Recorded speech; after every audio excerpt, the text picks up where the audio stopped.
Hey, Sam. Hi, Sam. How are you? You know, Sam, before this, I would have said good, even. I invite you back. You throw it in my face again. That's 3 strikes and you're out. Canada Sam. What was the first one we did? Edge of Destruction. That was great. Best of all time. Second one, Time in the Ronnie. The worst of all time. No. And the third one, Shakedown, Return of the Sontarans, 1994. Oh, on home video VHS. Billy Bags is eating good today. Yeah, because we bought this. Well, this one's bizarre, because I was thinking earlier, imagine there's no YouTube, imagine there's no channel, there's no web series, and you were just a friend saying to another friend, let's watch Shakedown, Return of the Sontarans, 1994. Yeah. You'd be a bad friend. No, I disagree with that. There's no other context that would make today morally justifiable. There's probably people watching who don't know even what this is, right? I think, about 6 months ago, after we recorded our last Who track, I just was wanting to read a Doctor Who book. So I found this little book called Shakedown. Oh. So I listened to the first half, and I was like, oh, this is fun. I remember thinking, this is weird. Why are all the copyrighted characters going into prison right before the second half of the book starts? Oh, this is weird. Why does this read as if it's staged like a shitty, low-budget sci-fi movie? And then I looked it up, and I realized, oh, because it is a low-budget, shitty sci-fi movie. She's the best solar yacht captain in the galaxy.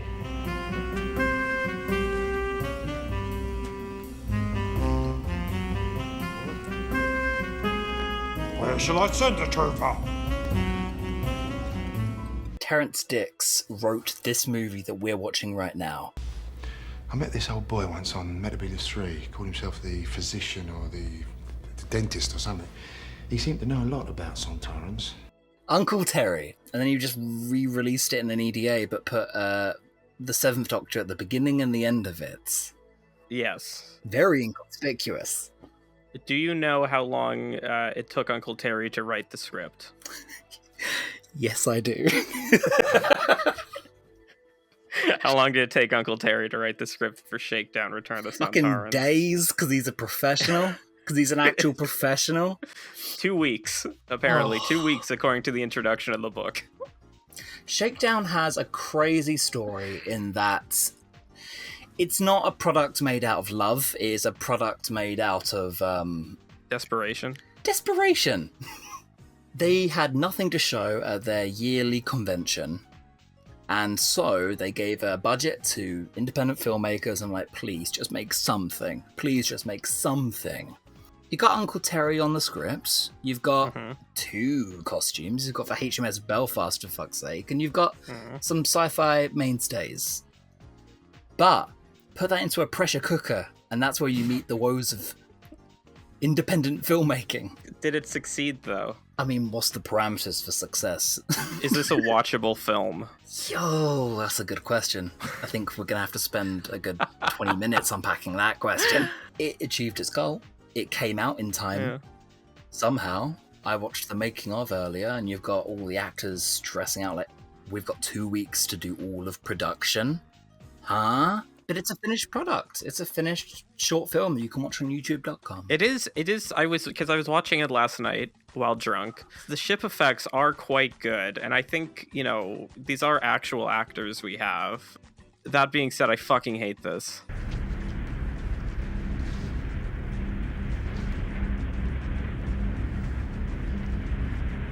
I just hate this whole thing. The whole project. It wasted 6 hours of my time. Now I'm complaining about it on the internet. I think I've spent about 6 hours myself. Not because it's a particularly long thing. It's 50 minutes long. Mostly because I keep falling asleep during the core events. And I have to go back and watch some of it later. There's not that many core events. It's perfectly fine. It's an ultra-billionaire sci-fi yacht in space. And they're in a race for some reason, which never comes into play. Okay, I can, because I've read the book. So I'm Mr. Trivia today. So they're on their way to compete in a race because the captain needs the funds to compete in a solar... What the fuck do you call it? Solar sail race, that's what it is. So this is the Shakedown cruise. Isn't that exciting? The preamble before the actual exciting bit. It's a lot of exposition. for something that won't come into play at all. You get all that exposition in the first half of the book, and you're like, okay, cool, now the action is going to happen. And then you just get all the exposition again when you're reading it, and you're like, what's happening? That sounds like a copy and paste job. Sorry, Uncle Derry. Oh, it 100% is. He probably had a lot going on that week. In fairness, Mr. Dix did say that he worked for almost no fee. There was no promised fee. He just did it because they seem like some proper stand-up blokes. I wanted to do him a quick favour. He had to get his payment somehow. You think this was just like a script he had, in a drawer somewhere, and he was just like, I'll just sort of white out Doctor and put in someone else? So, Sam, I'm going to say no, because Oh, okay. it's just horror fang rock with a bit of the Thing in there. Yeah. It didn't need to be its own script. Like, what's out right now? What have I done before? Rutans? Yeah, I know what they do. Sontarans? Yeah, this is what they do. It does feel like autopilot. I will say, I believe there was a script. So that's almost praise, right? And can we just comment on what the fuck is happening here? The Saranga conundrum up in this bitch. This is where Chibnall is cribbing from. A child of the wilderness years. Oh shit, look at that. That's great. So our incredibly unlikable cast of rich assholes. What a great start. They are about to be boarded by a tiny fleet of Sontarans. 3. You know, I didn't actually expect to be Mystery Science Theatering this so hard right now. It's not awful. It's not offensive. Of course I'm right! Stupid bitch. They'll kill us all. Yeah, no, I was just thinking that. I think, because this was made 1994, sort of like right dab in the middle of the wilderness years. If we were fans back then, if we saw this, would we be happy with this? Would it be like, oh my god, Doctor Who's back? I think I would feel maybe a bit inspired just by the sheer fact that you could get people from the show and you don't even have to be professional. Oh, okay. The wilderness years also coincides with a lot of actors being a bit low on work and just being quite open to fans, whether they want to be or not. If only BBV had been made by people who had actual ideas and inspiration rather than just wanting to be the guys to keep this thing going. Yeah. Yeah. You watch other fan films, and usually fans are so buck wild with their ideas and so eager to prove themselves that they'll go for the craziest things imaginable. And yet you never really get that with BBV. I feel like the selling point of this movie is, yeah, we got the rights to the Sontarans. Yeah, we got the Sontaran costumes. Mm-hmm. And then they called it a day. The plot, as we sort of touched on earlier, it's the Thing. It's just the fucking Thing. And it's bad, but it's not funny bad. It's just boring and so uninspired. It's incredibly earnest because it won't laugh at itself. And I'll put it out there. I've finished a film course myself. I've got 2 degrees in the stuff. Filmmaking is misery. Mm-hmm. Hey, in school, did you ever group exercises? No? I hated them. Now try do one with the most volatile people you can imagine. I'm exaggerating. I've had good experiences, but a bad set is a bad set. You can say that any finished movie is a miracle. But I found that also works both ways. Your independent film has to have a really good reason for existing. You have to really justify a no-budget film, which I'm not sure I ever did. Sure. I mean, look, I'm coming in with a very negative attitude because, I read the book and I hated it, and then I found that it's a shitty film and I hate it. But, I've worked in film as well, and, there's a lot of work that goes into it, and you can admire that work, and you can admire the special effects, as crappy as they are. But they tried, I do think. But one thing I can't escape when watching productions like this is, oh, Carolyn Ford, no. It's just sad, depressing. The ship that makes the crossing in the shortest time is the winner. Potato Head. From their point of view, I think it's actually sick that they're in this and they're putting some effort in. Actually, quite a bit of effort in. Oh, great. Live bait. Well, I was thinking, I mentioned, Carolyn Ford, she's great in this. But Sophie Aldred, she said yes to the project simply because she wanted to play against type, play a pampered rich girl, and she does that. Yeah, she's a screamer, which we don't really get much in the classic Who. She doesn't really do much. No, in fact, not many people do. But Yeah, it's almost as if nothing happens. How are we feeling about the Sontaran design? I mean, as like again, like this, like in between the classic series and the new series. I think they take influence in personality and design very much from Invasion of Time and Two Doctors, which is not a compliment. Our Sontarans, ladies and gentlemen. I'm so excited to show these two to you. We've got Kurt, we've got Steg. Yeah, we got Steg. These are two of my favourite Doctor Who characters. Yeah.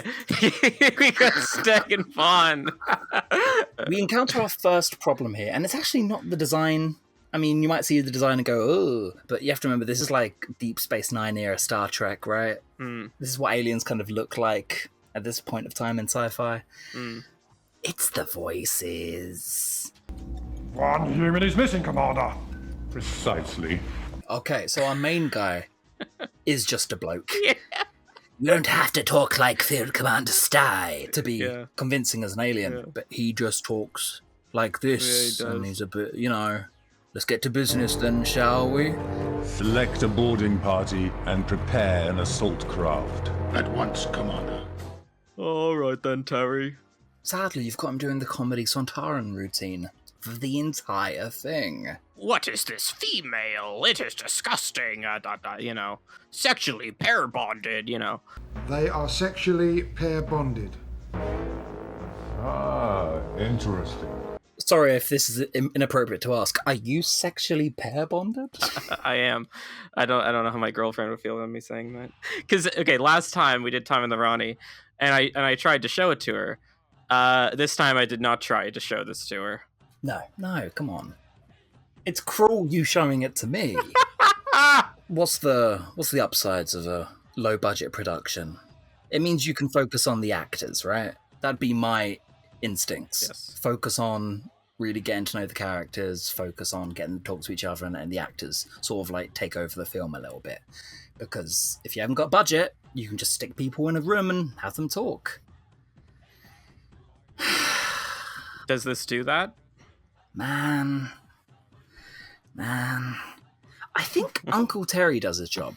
I will say that. I think script-wise, I see what he's doing. He's putting a bunch of really unlikable rich dickheads in a room so that we can enjoy it when they die later. A little bit of catharsis. Yeah, sure. A little bit of robots to death. Oh, that's good. Kissy. Kissy. I love the way they just walk in. All right, what are you doing in there? See, look at him. That's acting. Yeah. Right there, that's acting.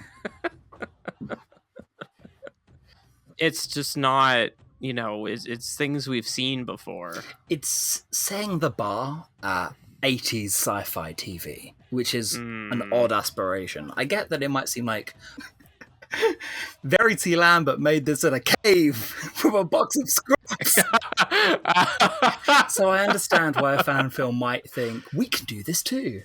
But you're in the wilderness years, guys. There's no ship left. You can start building your own ship here. Oh my god, look at that stunt. Whoa!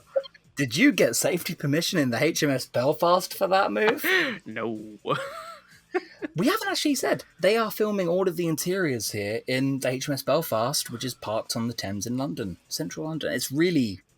That's a cool idea. Oh, yeah.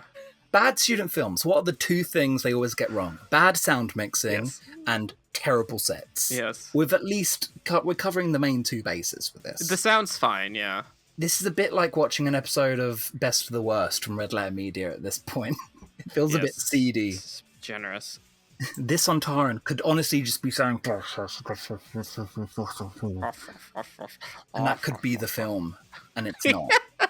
So, you gotta give them their dues. Half an hour in now, and our characters are meeting.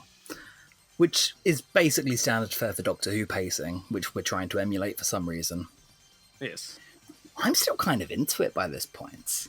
I haven't dropped off just yet. I am too. Yeah, 'cause it hasn't shown its hand yet. The fact that we've got a Sontaran talking to the entire crew, he's kind of rational. Maybe it's just having a normal bloke voice, but he seems like you can reason with him. A really cool route for this film to go would be these two crews having to work together. Yeah. Or some kind of mind games in play at all. But no, he says he'll work with the humans on his honor. Then he immediately tells us that was a lie. Then he does a cowardly sneak attack at the end. Surely you will allow a defeated enemy to depart in peace. I salute you, Captain Duran. That's the moment for me where it just becomes a movie about bog monsters. Barely even Sontarans. They are sexually pair bonded. Are you sexually pair bonded? Are you sexually pair bonded? No. This one's asking very personal questions, so like, are you two a thing, or... And then he leaves awkwardly. I'm so lost by this scene, it's so funny. Can I hit that? Pro move, what a way to assert dominance. You go to a room, you ask who's fucking, and then you leave. I'm a sexless clone, but I'm still lecherous and pervy. Yeah. That is so funny. But like, that's funny, right? And they make it a bit more raunchy than it would have been on 80s children's TV. But they're still playing all the old Sontaran beats. They do the thorax bit, you know. There's no new Sontaran lines in Return of the Sontarans. Oh no, it's so paint by numbers. I think Jan Chappell's worse than all of them. I think she's doing a terrible job. Maybe the characters were meant to be some, like, Ellen Ripley badass, but my god, she's talking in sci-fi voice. You know what I mean? Yeah, I do. English dub anime. They talk like, oh, I'm in an anime. There's a version of that does exist for British sci-fi. Well, it's good that our two leads are incredibly charismatic. The two who survive are the two worst actors in the piece, yeah. She can hold her own in a conversation against a Sontaran, so I guess that's all the plot requires of her. Yeah, but like that's like the bare minimum, you know? I know. It's just like, oh wow, she talks in the scene. Okay, like fuck. I'm so desperate. I'm Sorry, so desperate. I'm really again, this is the reverse of last time. I'm really shooting down all your compliments. This is a revenge track. That's my favorite shot. That's really good. That's fair. Everything with that dude is great. I think Terrence Dicks could be matched to a better production, because remember, around this time, the sort of V&As, the sort of books he's writing for the Doctor Who range, are all quite bloodthirsty and angry.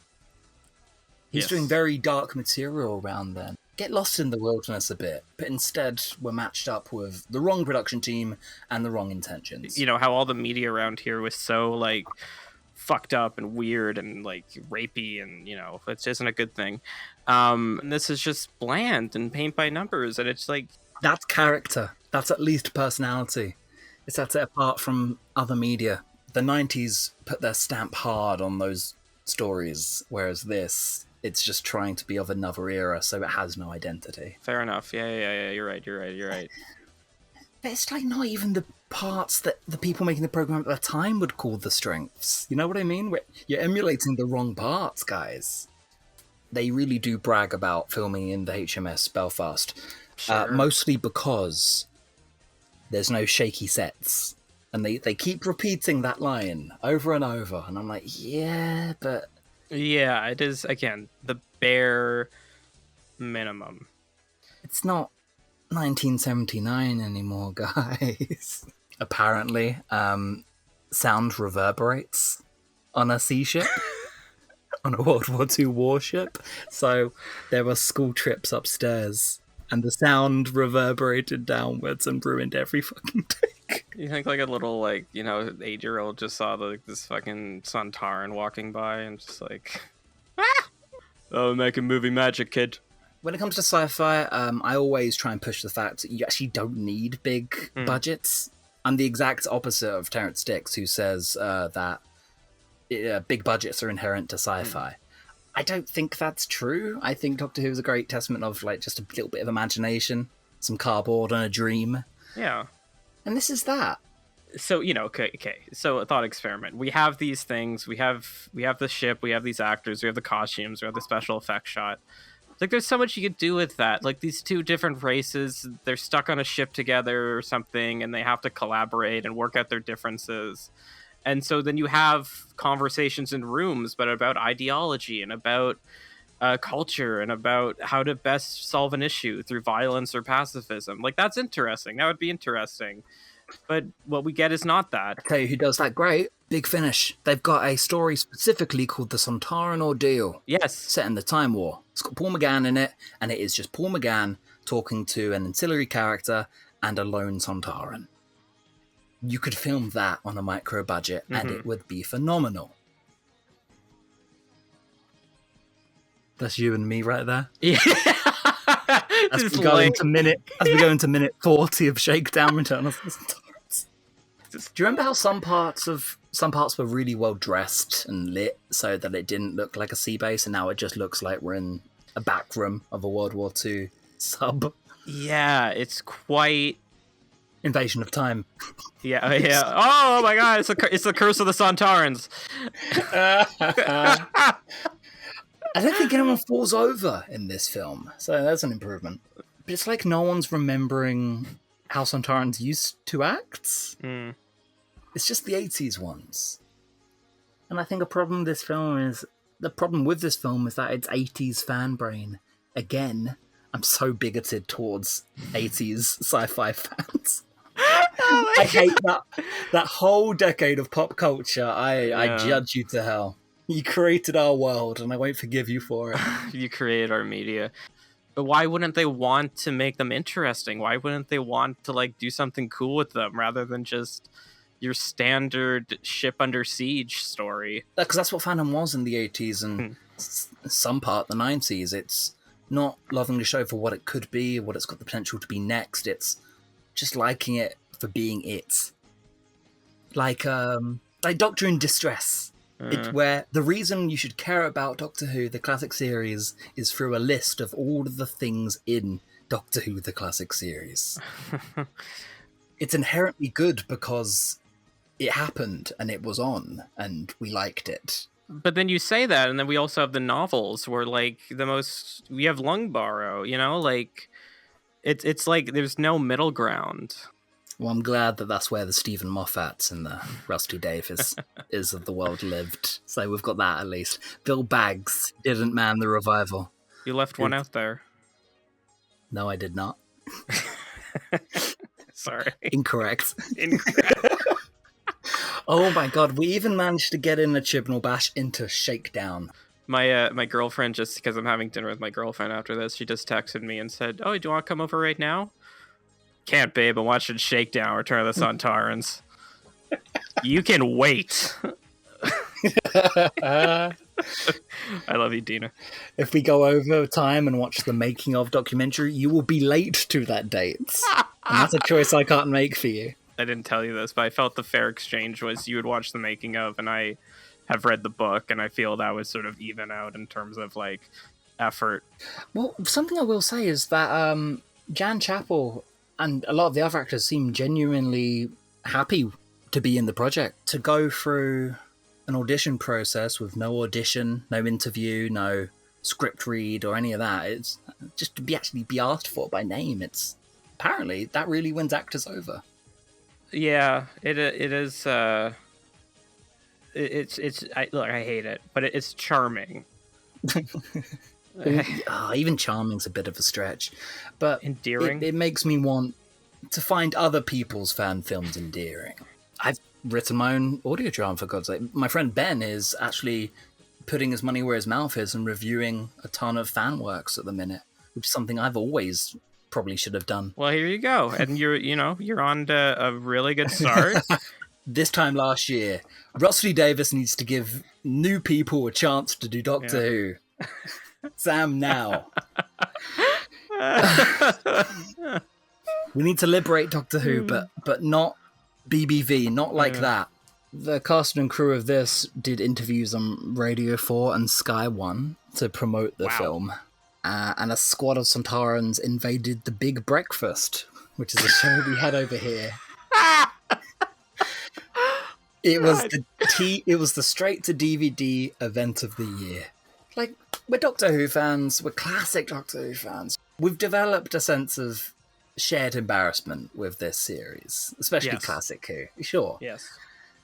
But they took a bunch of Sontaran costumes from their fan film into an actual place of work, an actual place of actual programming and broadcast. Yeah. A place of work. And they showed this to people. Other people don't need to see this. They came together and they spent 2 weeks on a World War II ship so that some nerds at a convention had something to watch. That's not a good motive for making art. Yeah. I think that's a good note to end on. We respect the individuals, but we don't respect the whole. No, it's Doctor Who for the sake of Doctor Who. It's not good enough. Not and there's Bill Baggs' credit, just disconnected from everything else. Pinewood Studios? What the fuck?